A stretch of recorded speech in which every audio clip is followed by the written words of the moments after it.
মেয়েদের কোনো নিজের বাড়ি হয় না, বিয়ের পর কিন্তু চলে যেতে হয় শ্বশুর বাড়িতে, সেটাও কিন্তু নিজের বাড়ি না।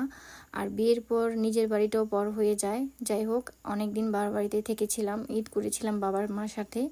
তো হাজব্যান্ড চলে এসেছে নেওয়ার জন্য, তো চলে যেতে হবে। আর এদিক দিয়ে আমার সাথে সবাই বেড়াতে যাবে, এই যে ফাহিম যাবে আমার সাথে। ব্যাগপত্র নিয়ে হাজব্যান্ড রেডি, সে বেরিয়ে পড়তেছিল। আর এদিক দিয়ে তাফসিরের জুতাটাও বেঁধে দিচ্ছিলাম, তাফসিরও আমার সাথে যাচ্ছে। এখানে আজকে আমার সাথে অনেকেই যাবে, যারা যারা আমাকে অনেক ভালোবাসে, অনেকেই তারা এখানে বেড়াতে যাবে। এই যে আমার দাদিটাকে আমি অনেক মিস করব, দাদির সাথে সারাদিন আমি কাটাতাম। তো সবাই আমার দাদির জন্য দোয়া করবেন যেন ভালো থাকে। আর এদিক দিয়ে সবাই গাড়ি এখানে চলে এসেছি। এই যে সাদিয়াকে অনেক মিস করব, কারণ সে যেতে পারতেছিল না, তার এক্সাম সামনে। তো এখানে ভাইয়াও দাঁড়িয়ে আছে। এখানে সবাই আমরা উঠে পড়েছি গাড়িতে এক এক করে, সবাই হাই দেখাচ্ছিল। তো এখানে তানুবা ঘুমিয়ে পড়েছিল এক এক করে, এই যে ওয়াসানা তো ঘুমিয়ে পড়েছে, উর্মি, তুনকি আপু, আমরা সবাই একসাথে যাচ্ছি আজকে, ফ্যামিলি ট্যুর দিচ্ছি আমার শ্বশুর বাড়িতে। এতদিন বোনের শ্বশুর বাড়িতে বেড়াচ্ছিলাম, তো আজকে নিজের শ্বশুর বাড়িতে যাচ্ছি।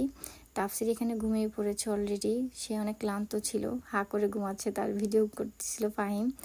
এই যে রাদিফও ঘুমিয়ে পড়েছে। তারপর এখানে কাকার সামনে বসে আছে। তো আমরা প্রায় অনেকেই যাচ্ছি। তারপর কাকা আমাদের এখানে খাবার দিচ্ছিল, এখানে ডাল ভাজা দিচ্ছিল, সবাই খাচ্ছিলাম। আর এদিক দিয়ে মটর ভাজা।